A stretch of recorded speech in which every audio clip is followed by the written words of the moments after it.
Assalamualaikum warahmatullahi wabarakatuh.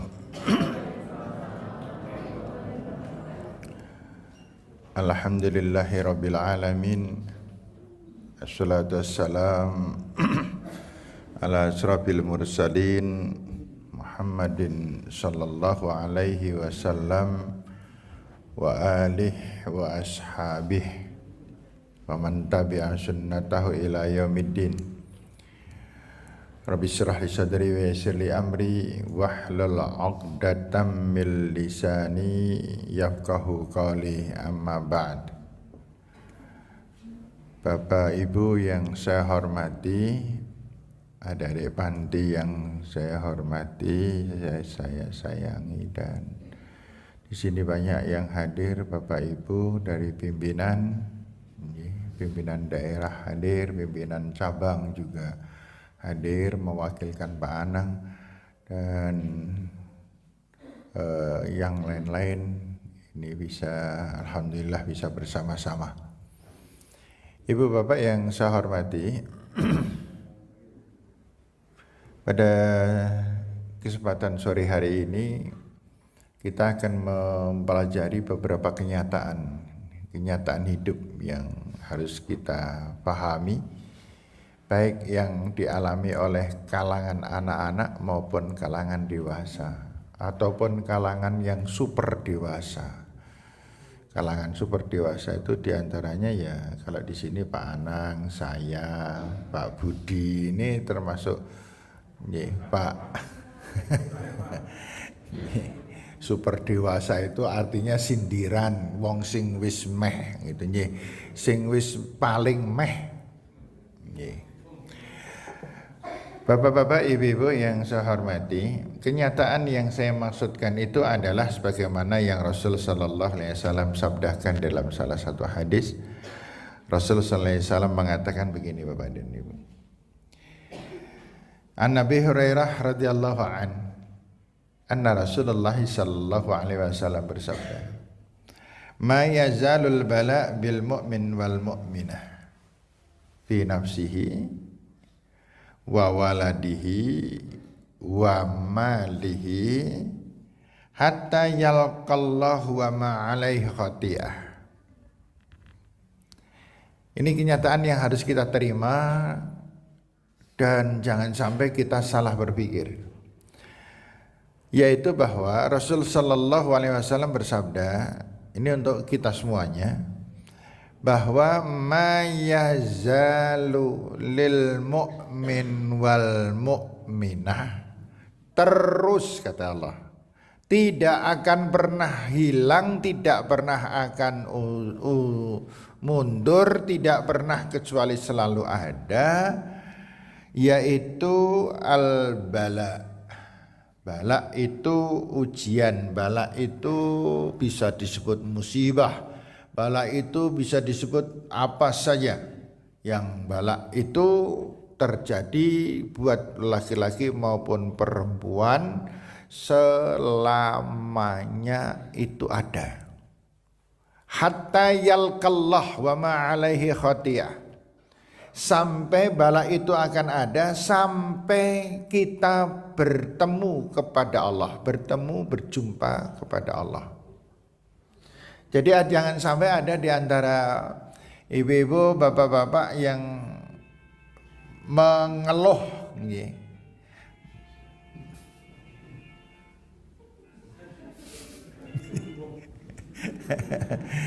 jangan mengeluh, ada HP bunyi mengeluh, gitu. Jadi tidak usah. Artinya gini, ibu, bapak, bahwa yang namanya musibah itu di kapak-kapak tetap ada. Yang namanya sakit itu tetap ada.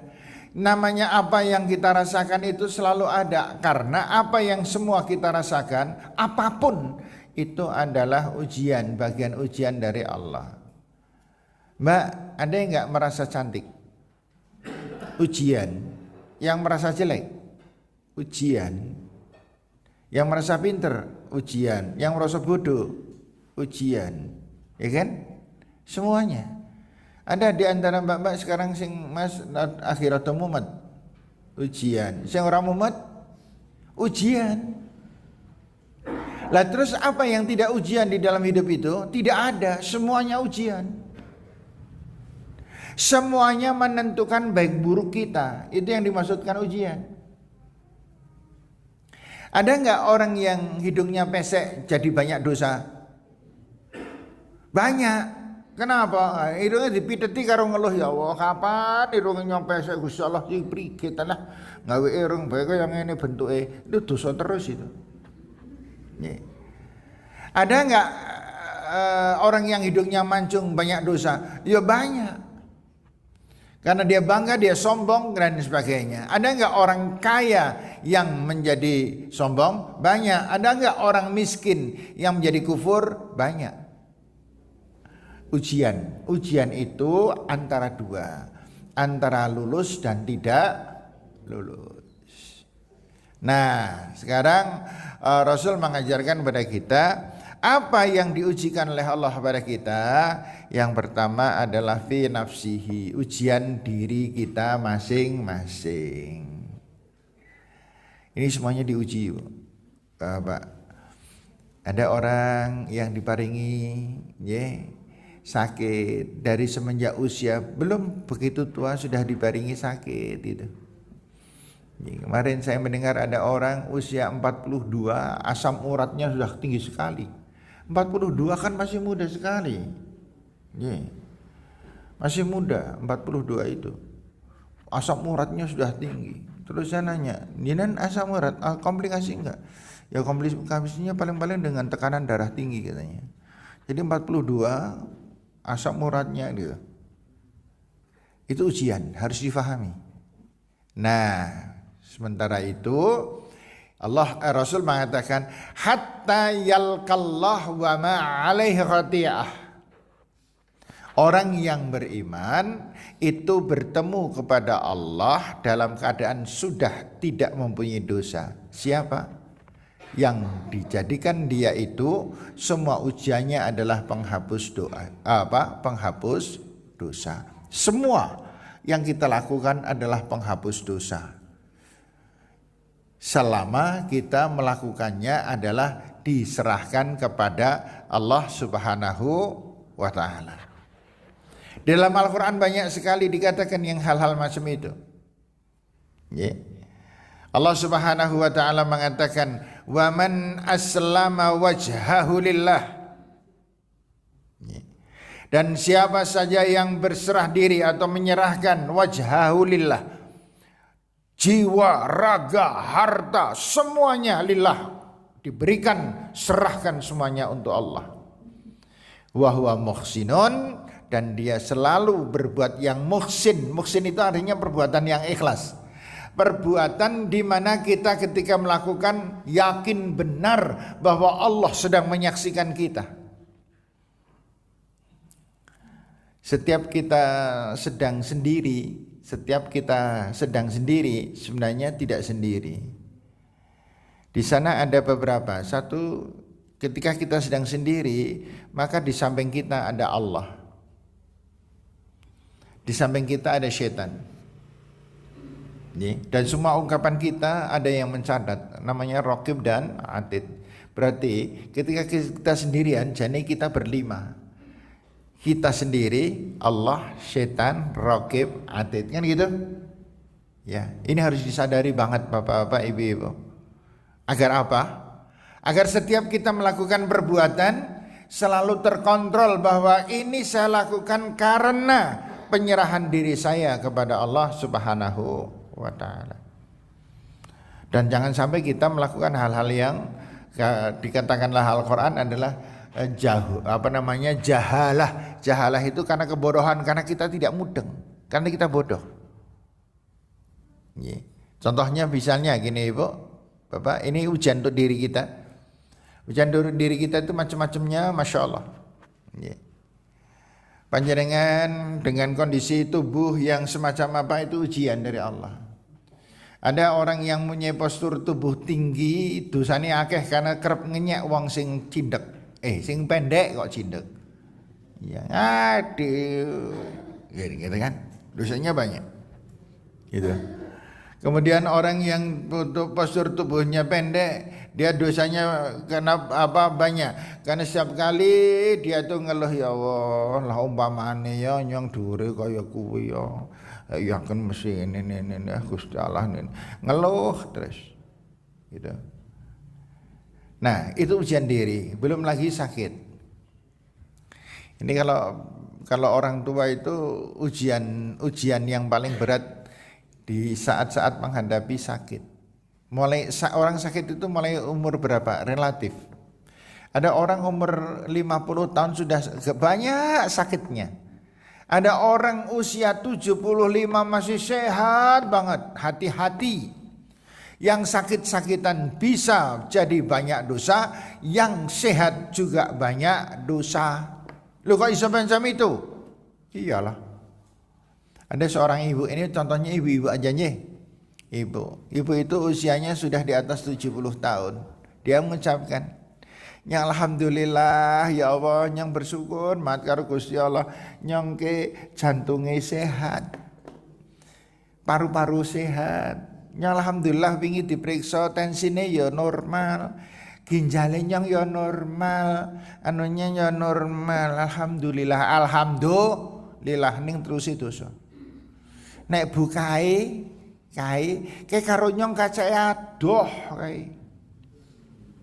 Wong kacake meh ana 10 tahun kok karo nyong ning kono ke ya Allah, ya asam urat. Ya kae kan ginjale juga kena, kae wingi kan operasi kae. Ini lah nek kae jan wis koleksi banget penyakitnya. Dengan sombongnya dia membanggakan dirinya dan merendahkan orang lain. Sehat itu berbahaya. Tuh. Sehat itu berbahaya. Yang menyebabkan orang beristighfar itu sakit, bukan sehat. Ya betul ya? Ya. Panjenengan kenang loro, saya dulu pernah drijine ketutuk martel ibu, driji ketutuk martel. Kebayang gak sih? Saya mombol tapi ya sudah refleks gitu. Astagfirullah. Sakit betul itu. Jadi rasa sakitnya itu saya ekspresikan dan ucapan astagfirullahnya gitu loh. Iya, dan akhirnya reda, masya Allah, yang ini larani Gusti, muka-muka ini jadi maghfirah ya Allah gitu. Nyonnya kan gitu. Itu orang sakit, lah nek orang sehat. Nih, orang sehat bisa jadi malahan melakukan perbuatan keliru dan dosa. Ya bahasa mudahnya ginilah, ini sudah sangat terkenal. Sehat itu kan marak ke perbuatan maksiat ya. Enggak. Perbuatan maksiat kan semuanya dilakukan ketika sehat.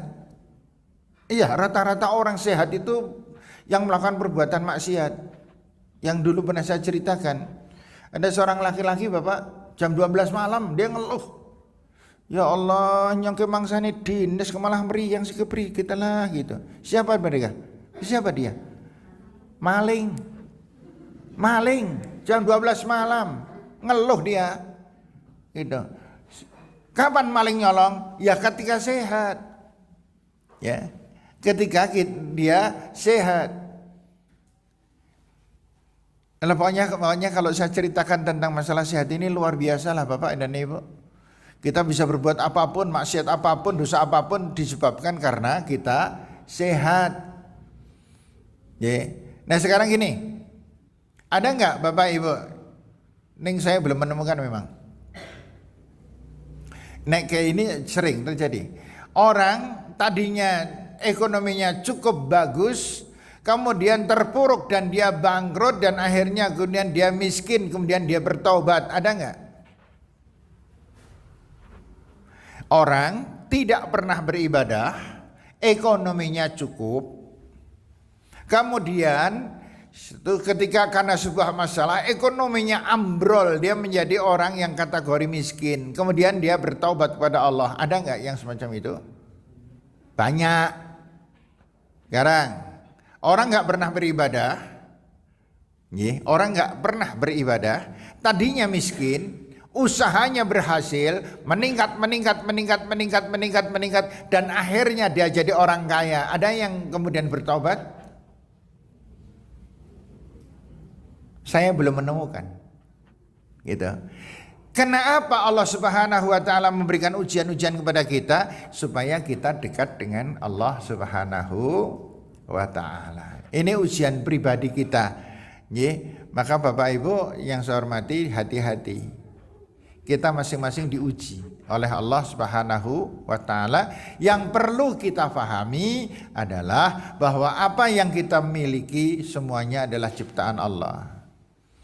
Panjenengan wajib mensyukuri nikmat sehatnya paru-paru, nikmat sehatnya mata, nikmat sehatnya jantung, nikmat sehatnya semua organ ini wajib disyukuri.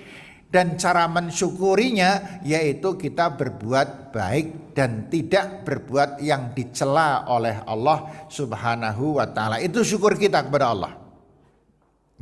Syukur kita kepada Allah. Jadi kalau panjenengan bersyukur hanya dalam ucapan ora ono gunane. Yang bersyukur mat yakini alhamdulillah jantung saya sehat, jantung saya ini, jantung saya paru-paru saya, ginjal saya. Alhamdulillah ya Allah, alhamdulillah. Ora gumun nek cara mengko ngono.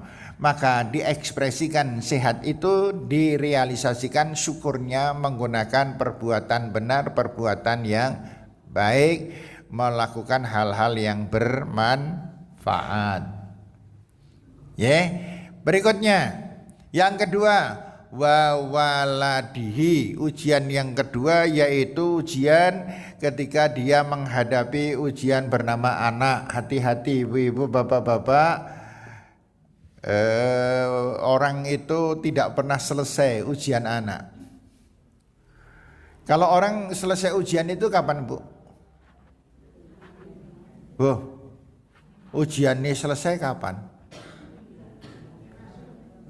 Hatta yalqallah, sampai dia bertemu kepada Allah, artinya meninggal dunia, udah mati. Jadi kalau panjenengan sekarang masih ujian, jangan ngeluh, jangan dikeluhi, karena memang itu harus teko. Nek pengen, siapa yang pengen bebas dari ujian Allah, ngacung. Siapa yang pengen bebas dari ujian Allah, yang pengen bebas dari ujian Allah, ngacung. Ada yang mau? Ya. Sing mbok-mbokan sing ngacung sing tak arep-arep sing ngacung sing liar-liar kan aku ora pati mudeng. Nah, siapa sing pengen bebas dari Allah, yang ngacung, yang pengen bebas, nah itu bagus tuh, manfaatnya ngantuk.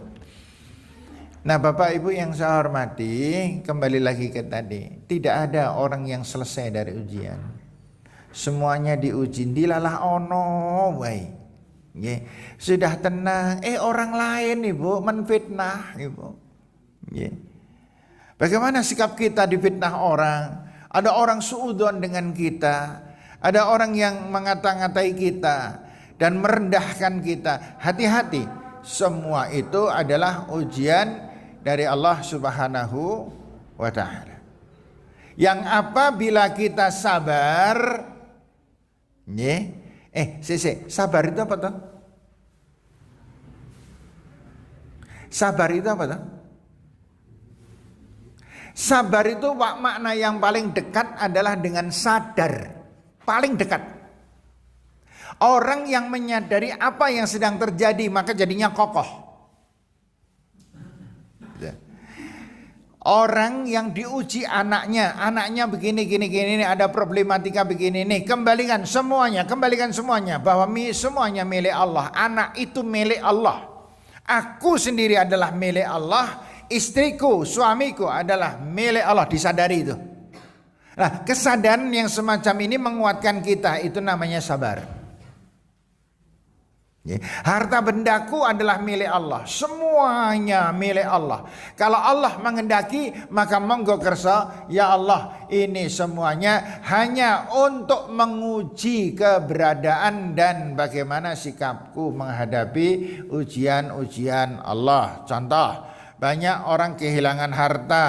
Yang dulu pernah saya cerita, ada orang kehilangan hartanya karena pasar kebakaran.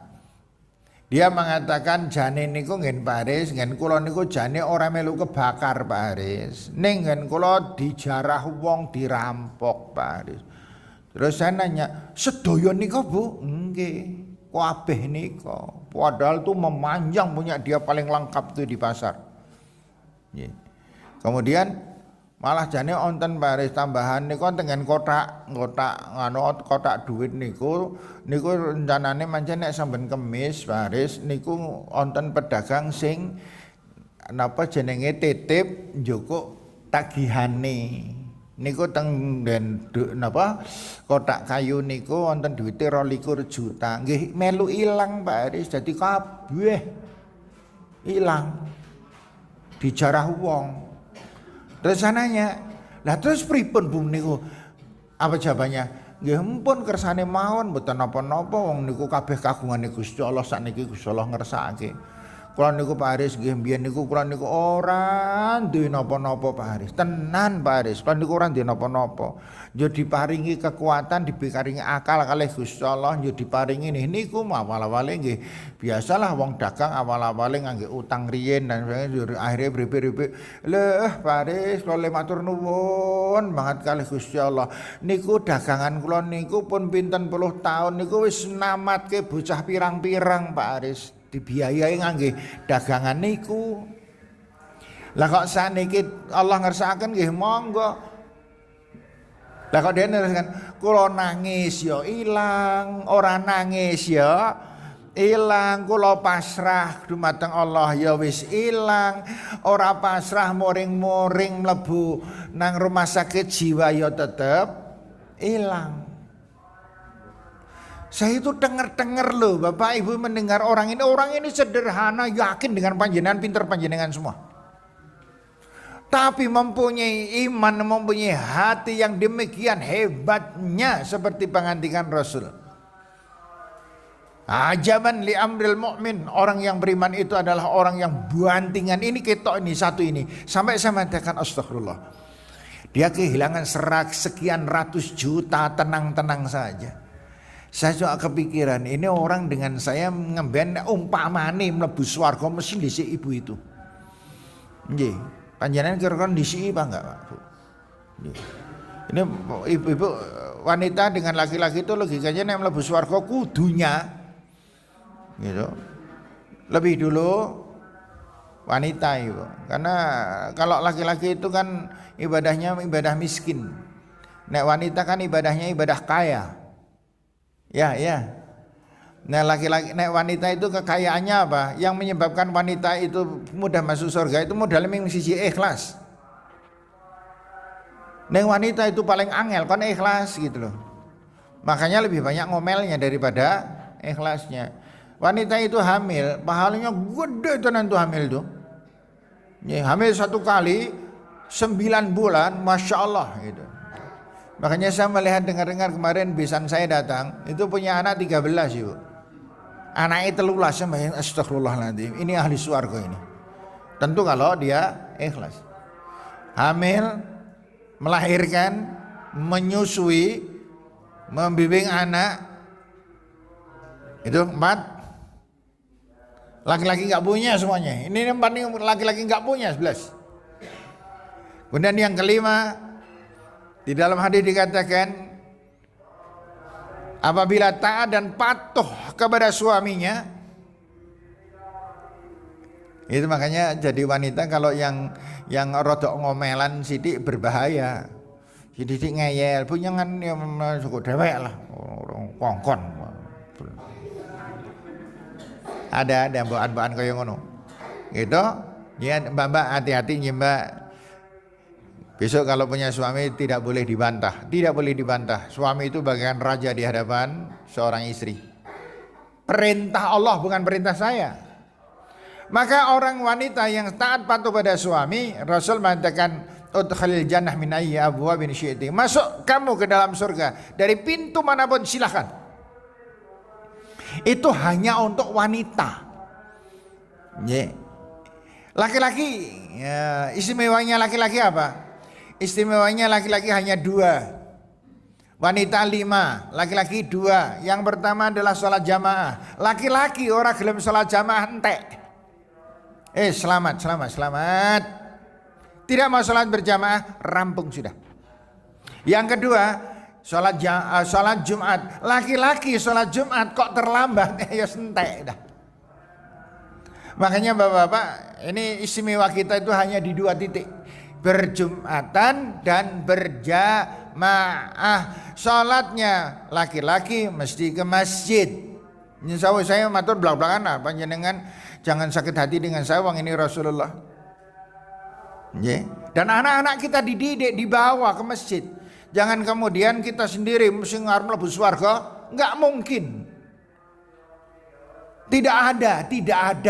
Bapak ibu masuk surga, anaknya di neraka, itu tidak ada. Yang ada bapak ibu masuk surga, anak di neraka, bapak ibu dicabut dari surga, nemani anak dulu di neraka. Yang ada semacam itu. Jadi saya melihat panjenengan hati-hati itu. Seorang Abdullah bin Ummi Maktum itu orang buta, datang pada Nabi Muhammad SAW. Abdullah bin Ummi Maktum ini mengatakan, ya Rasulullah, saya berhalangan untuk bisa salat berjamaah ke masjid, ya Rasul. Kenapa? Rasul bertanya. Karena saya buta, Rasul. Saya kalau tidak diantarkan ke masjid, saya khawatir nanti kalau saya mendapat celaka. Gimana Rasul? Apakah saya mendapatkan rukhsah, kemurahan seorang buta tidak perlu jamaah di masjid? Rasulullah waktu itu manggut-manggut. Ya, enggak apa-apa. Karena kamu adalah seorang yang buta. Abdullah bin Ummi Maktum senang banget karena mendapat kemurahan tidak pergi ke masjid. Pulang dia pamit pada Rasul. Ketika sampai di pintu keluar mau buka pintu, Rasul bersabda, "Hei Ummi Maktum, hal tasma'un nida? Apakah kamu mendengar azan?" Kamu dengar azan enggak, Abdullah? Abdullah menjawab, "Naam ya Rasulullah, asma." Ya Rasul, benar, saya mendengar. Asma'un nida, saya mendengar azan. Apa kata Rasul? Faidan tusalli fil masjid. Kalau begitu kamu harus sholat di dalam masjid. Karena mendengar azan. Sehingga disinilah pelajaran buat kita bersama, bahwa yang namanya Rasul mengajarkan yang namanya sholat berjamaah di masjid itu buat laki-laki mutlak. Sampai-sampai Rasul sallallahu alaihi wasallam mengatakan man shallal isya fi jama'atin, siapa yang sholat isya berjamaah di masjid, yang disindir ini laki-laki, faka'annama shalla nisful lail, maka dia sama persis dengan orang yang sholat separuh malam. Sholat isya berjamaah di masjid sama dengan sholat separuh malam. Wa man shalla subha fi jama'atin, dan siapa yang sholat subuh berjamaah di masjid, faka'annama shallal lail kulluh, maka dia sama dengan sholat malam sepenuh malam. Luar biasa sholat berjamaah, khususnya bagi laki-laki. Nah, ibu-ibu ora prihatin karena ibu-ibu sudah mempunyai. Kenapa ibu-ibu tidak dikejar-kejar untuk sholat jamaah? Karena panjenengan hamil, Bu, karena panjenengan melahirkan, Ibu, karena panjenengan menyusui, karena panjenengan ini dan lain sebagainya, dan panjenengan mempunyai tanggung jawab terhadap keluarga. Maka wanita yang rendah adalah wanita yang ketika melaksanakan kewajiban rumah tapi sambil pecucu, ngomel, ngomyang, ngeluh, gitu kan ya. Saya matur gini lancar karena di sini tidak ada yang melakukan perbuatan itu. Semuanya enjoy, lakukan dengan senyuman. Anak minta duit sekolah, bismillah, dibayarna, hati-hati nggih, monggo mangkat. Assalamualaikum, waalaikumsalam. Tetapi ada ibu-ibu calon ahli neraka adalah orang-orang yang ketika dimintai uang oleh anaknya, etok-etok kelalen. Punya ngurung bayar SPP lo bulan. Ngeri durung. Etok-etok kelalen padahal manjen durung. Gitu. Nah, kemudian piro Kanggo nganu nggo bayar SPP semene nulis manajer kabeh semuanya 200 Bu. Misalnya. Kemudian ada yang kebiasaan banget anger krungu Bu anak ibu tuh langsung tarik napas dalam-dalam. Ya Allah, dia biaya nelang teman kok ya lah, Masya Allah gitu.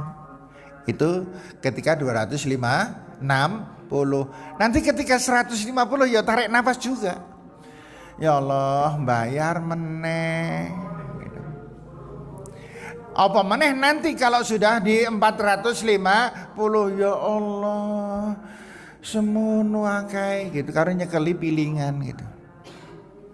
Ya. Itu ada orang model-model begitu itu. Padahal ibu-ibu yang saya hormati, bapak yang saya hormati, ini pelajaran umum untuk kita semuanya. Bersani 264 Al-Baqarah, 264 Al-Baqarah. Ya ayyuhalladzina amanu la tubtilu sadaqatikum bil manni wal adha. Wahai orang-orang yang beriman, jangan kamu menggugurkan, membatalkan pahala infakmu disebabkan kata-kata yang ngumpat dan kata-kata yang menyakiti.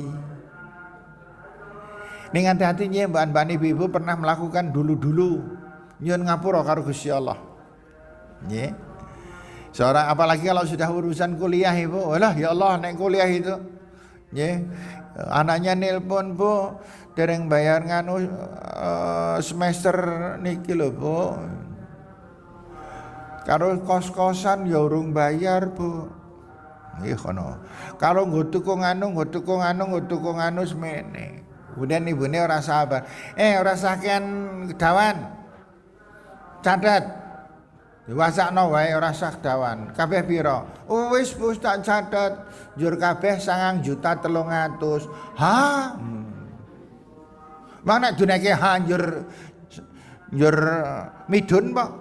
Tidak. Itu. Nah, nanti pada saat bayar, kowe nek arep nganu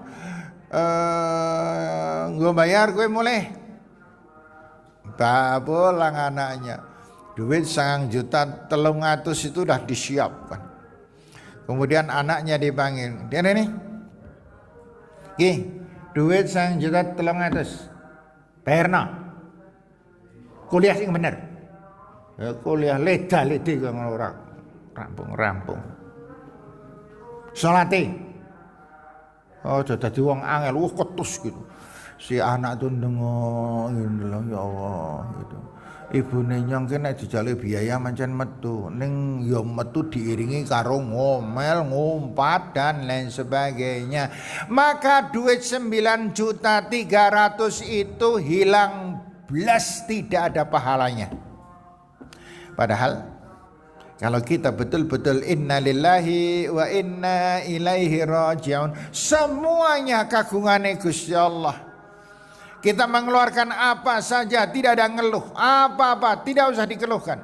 Kalau sudah terbiasa ngeluh, rekosone pol urip ini. Nggih. Ndok 30.000 ngeluh. Ya Bu ya. Masih 30.000 Bu. Saya monitor terus ini. Minyak tadinya kan 25, 26 gitu ya. Saya masih ingat waktu itu beli minyak di mana-mana di toko itu yang minyak paling bersih itu paling bagus itu Sanko namanya, kata ibu-ibu itu harganya 2 kilo itu 2 kilo waktu itu saya masih ingat 26.000 itu. Loh kok sekarang sudah 42.500. Yeah. Wah, ini nek dikeluwi regane njer midun enggak Bu? Ya Allah larang temen ya Allah. Njen midun enggak regane? Ibu pengen Bu beli telur harga murah banget, mau? Ya, strategi Bu. Telur regane pira sekilo? 30 larang? Ya, larang. Nek ngono tuku seon wae murah banget. Timbang ngeluh. Gitu. Kalau ngeluh tidak akan terjadi perubahan apa-apa.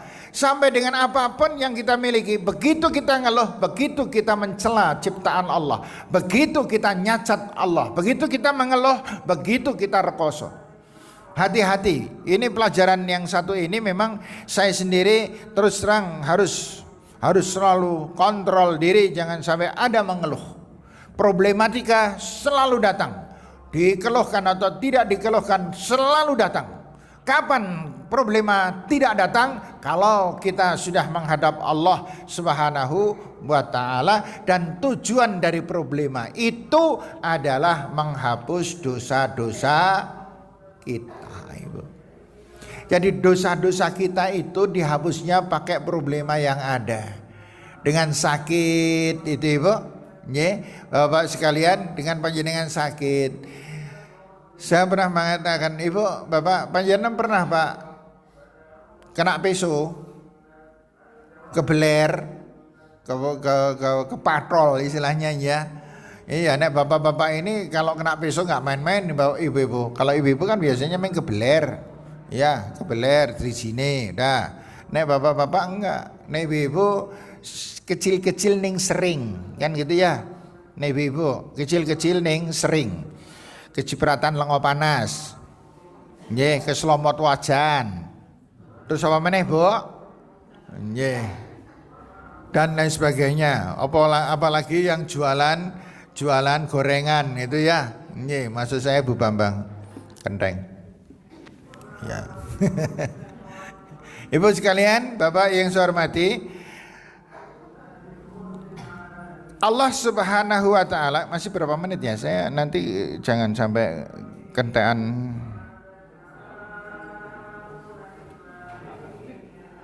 Masih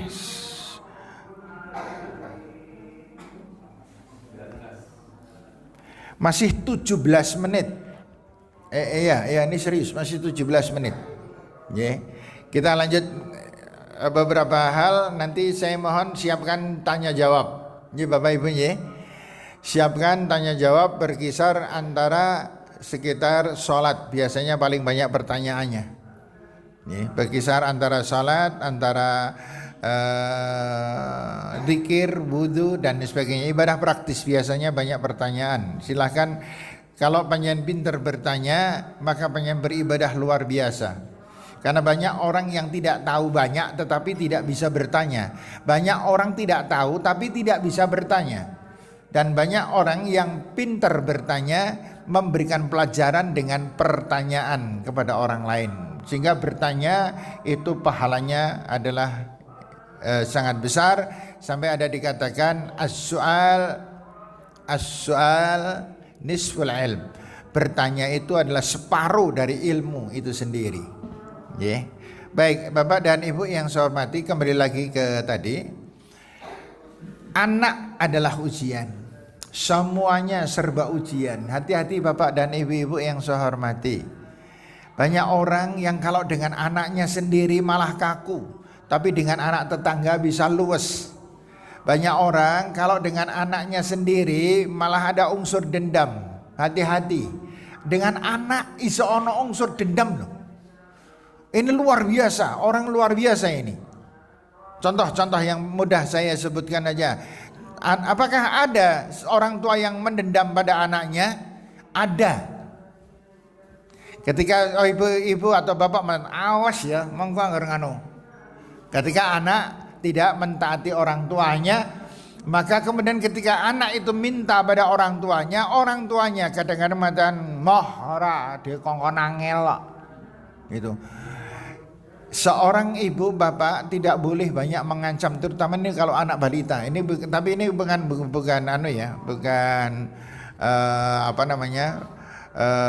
pendidikan untuk itu.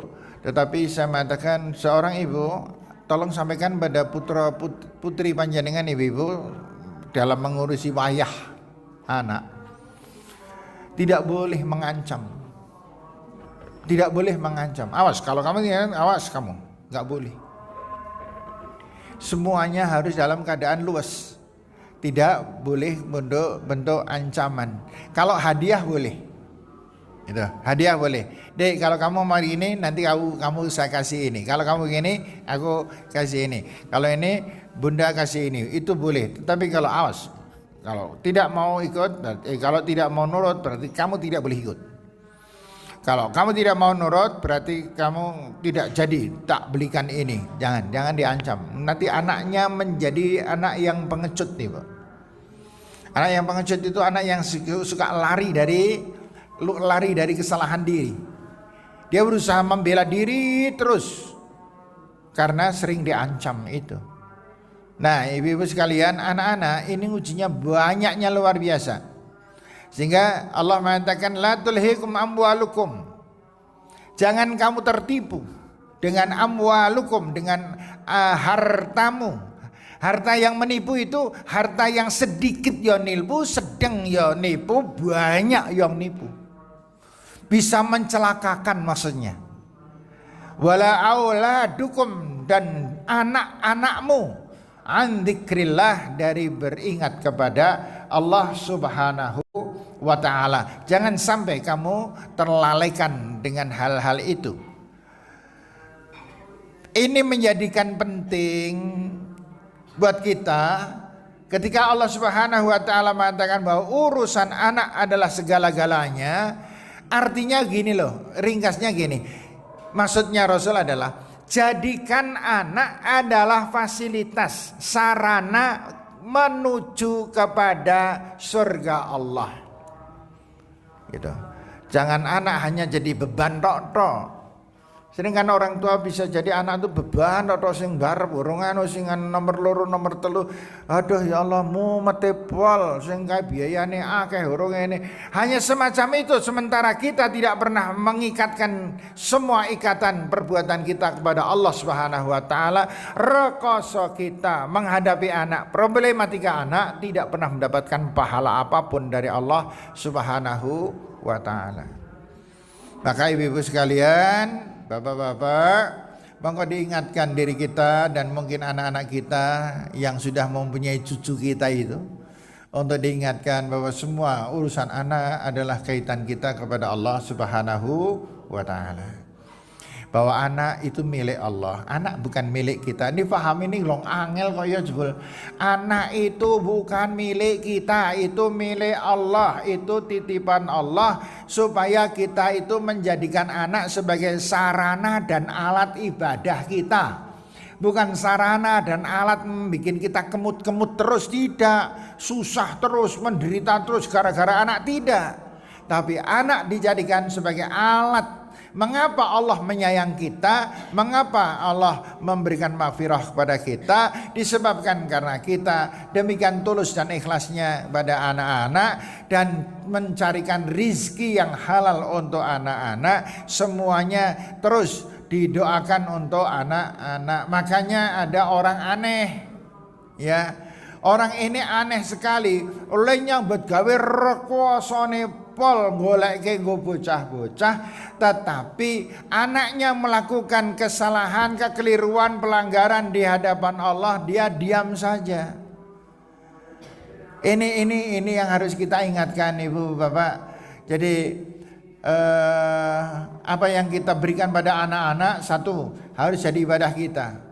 Jangan kosong melompong. Karena banyak orang yang sing penting golek nggo bocah, niate apa beruh, itu sudah menjadi wajibane wong tua golek nggo anak, tanpa kita sadari bahwa semuanya itu adalah ikatannya mesti aslama wajhahu lillah. Dia menyerahkan semuanya kepada Allah, wa huwa muhsinun. Nah, kalau sudah semacam itu, maka Allah menjamin la khaufun alaihim walahum yahzanun. Maka orang-orang yang semacam ini adalah orang yang dijamin hidupnya senang, tentram, tidak ada hal yang menyusahkan dan bisa menjadi dia menderita. Karena apa? Karena semua problema semakin berat, semakin dia yakin ini maghfirahnya semakin besar di hadapan Allah Subhanahu wa ta'ala. Sehingga ibu-ibu dan bapak, ketika kita sakit, nek ming sakit sekedar wetenge lara sedelok, itu maghfirahnya sedikit.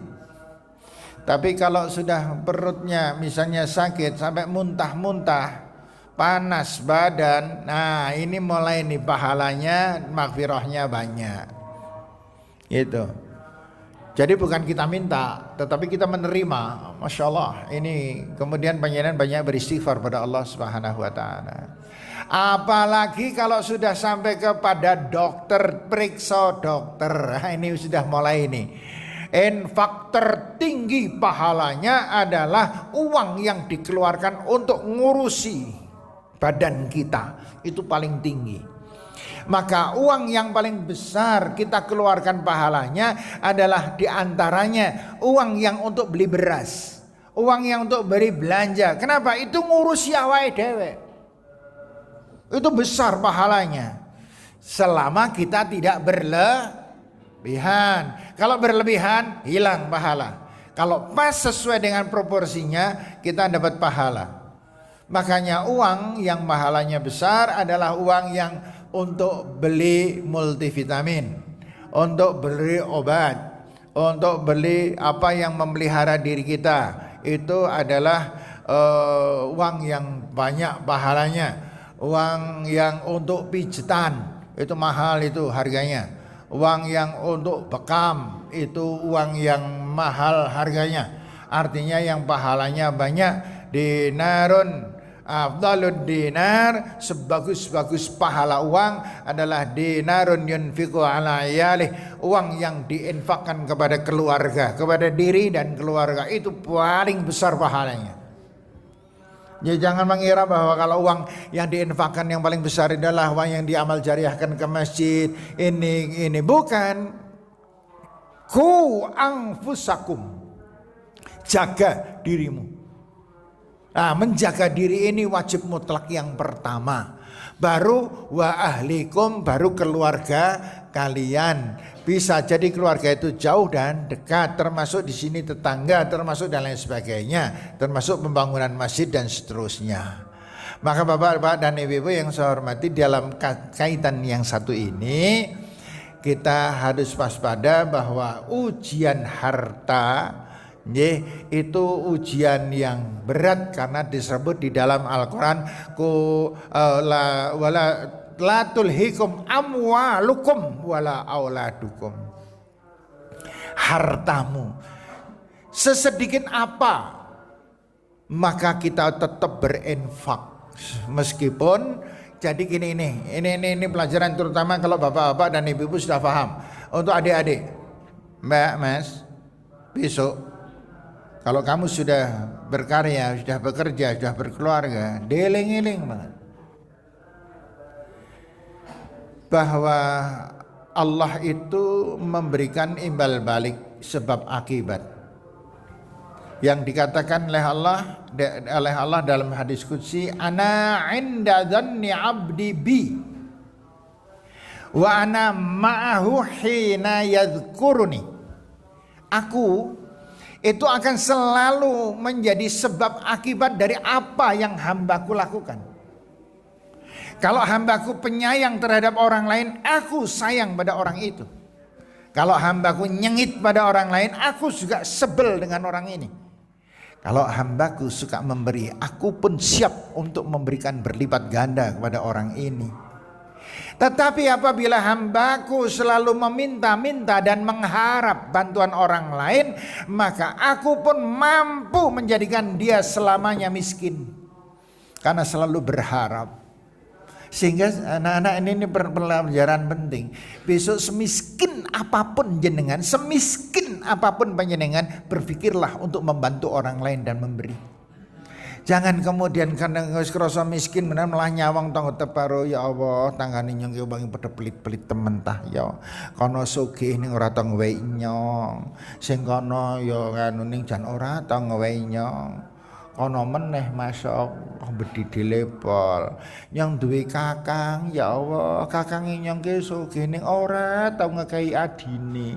Nelongso terus, orang yang berharap itu hidupnya nelongso. Nyong duwe paklik sugih kaya ngono ki ya masyaallah mbok ya ndelok keluargane nyong kaya ngene mbok ya dibantu gitu. Kae meneh sing kono meneh ya Allah malah wis ora bantu, malah ngenyak-nyok. Orang yang berharap itu sakit hati terus. dan akhirnya tidak punya ketenangan, dan akhirnya tidak punya ketentraman, dan akhirnya hati gundah, otak tidak cerdas dan tidak bisa berkreasi, dan selamanya tetap miskin sesuai dengan harapannya. Orang yang berharap akan diteruskan berharap oleh Allah Subhanahu wa taala. Tetapi orang yang memberi akan terus ditingkatkan memberinya. Dan orang yang ditingkatkan memberinya artinya rezekinya ditingkatkan oleh Allah Subhanahu wa taala. Dan orang yang bersedekah itu tidak pernah berkurang hartanya. Ya Bu ya, orang bersedekah tidak pernah berkurang hartanya. Yang berkurang hartanya adalah orang yang berharap, karena rezekinya tidak pernah berkah dan barokah dari Allah Subhanahu wa taala. Saya kira demikian Bapak Ibu yang saya hormati. Tinggal detik-detik terakhir maghribnya. Masih berapa menit maghrib?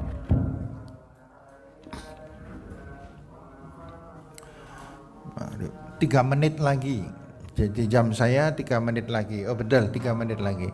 Ada pertanyaan? Masih ada 3 menit? Iya Ibu. Waalaikumsalam warahmatullahi. Ye, ye.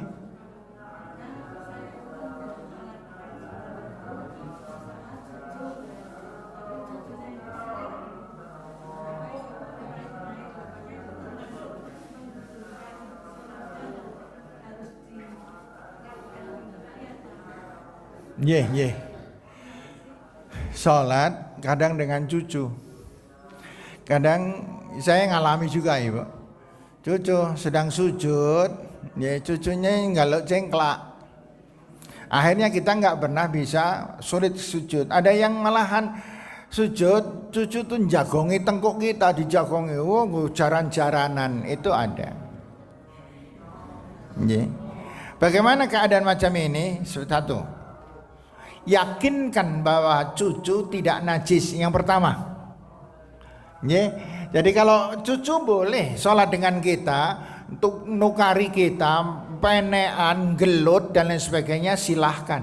Tapi satu, cucu kita dalam keadaan suci, karena dia jelas tidak najis, karena yang namanya anak-anaknya. Nah kemudian, apakah selama kita sholat itu sah saja? Kalau itu anak Rasul dulu malahan bopong anak. Bopong cucu. Rasul sedang sholat, kok cucunya yang tidur di sebelahnya nangis. Rasul sedang sedekap gini, bungkuk Rasul ngambil bayinya Husain itu. Kemudian dibopong begini. Kemudian ketika rukuk, biasa rukuk, ketika sujud bayinya diletakkan kembali dan seterusnya. Kadang-kadang ada ibu-ibu yang mengatakan bahwa saya kalau sholat itu seringkali anak numpai saya. Tidak apa-apa asal anak tidak dibahayakan. Lagi numpai gini panjenengan mau bangun dari sujud, bangun saja. Wah nak gelodak ya.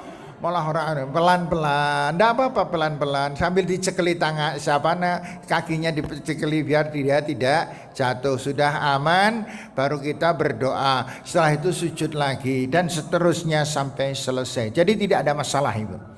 Ya anak-anak tidak ada masalah.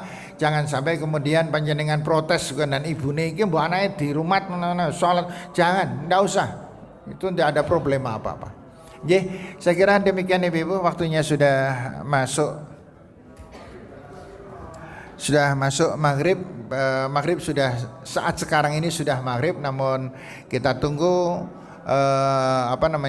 tunggu komando aja lah dari masjid biar kompak. Dan jangan lupa ibu-ibu bapak, setelah nanti kita mau berbuka atau setelah minum, maka kita membaca dhahabat dama wabtallatil uruq wa thabatal ujru insyaallah. Demikian pelajaran yang bisa sama-sama kita pelajari pada sore hari ini. Semoga ada manfaat. Saya mohon maaf yang sebesar-besarnya dari semua yang saya sampaikan ada keliru dan salah. Billahi taufiq wal hidayah. Assalamualaikum warahmatullahi wabarakatuh.